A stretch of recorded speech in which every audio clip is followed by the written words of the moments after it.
But you cook well. You cook well, which is why you're so good at these ag minutes, because June is National Dairy Month. It's also Beef Month here in Louisiana, which is right up your alley because you used to show Angus show cattle. I did. I loved it. Best time of my life, and I love cattle. If I had to pick a favorite animal, of course I would choose my bovine buddies. But for this week's Ag Minute, I'll share some of the most interesting facts I bet you didn't know about cows. And I'll do some barnyard mythbusters to find out, can you really tip a cow?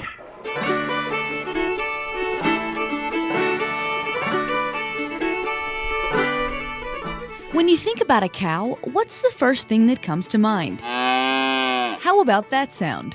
But did you know that every cow's moo is not the same? Each animal has its own individual sound. And mama cows can recognize their own calf from miles away.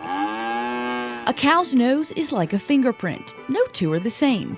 They can smell scent from as far as 6 miles away. And cows are literally one of the nosiest animals.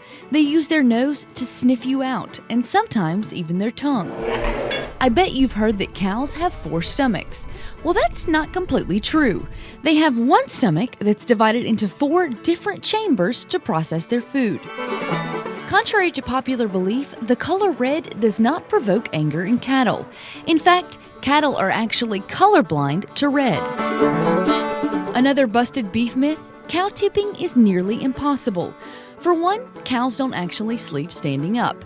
What's more, simple physics suggests that the force of a single person is not enough to cause a standing cow to tip over. And once you apply force to a cow, it will respond by bracing herself and leaning into you. But if you're still determined to try it, good luck.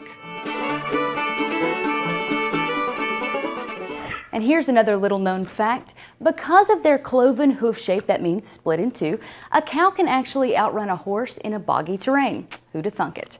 Well, moving on to this week's TWILA trivia. Last week's question was, retailers sell the most candy on which day of the year? And obviously people will stick to the same day to grab their goods for trick-or-treating because the answer is October 28th. This week's trivia question is, which historical disaster was once blamed on a cow? Is it A, 3 Mile Island meltdown, B, the Great Chicago Fire of 1871, or C, the 1918 Nashville train crash? To enter this week's trivia contest, all you need to do is log on to our Facebook or Twitter account and post your answer with the hashtag TWILATrivia. Or you can always submit your answer on our website at twilatv.org. Still to come on This Week in Louisiana Agriculture, Neil Melanson tries his hand at forecasting the weather. The bottom line is up next. Stay with us.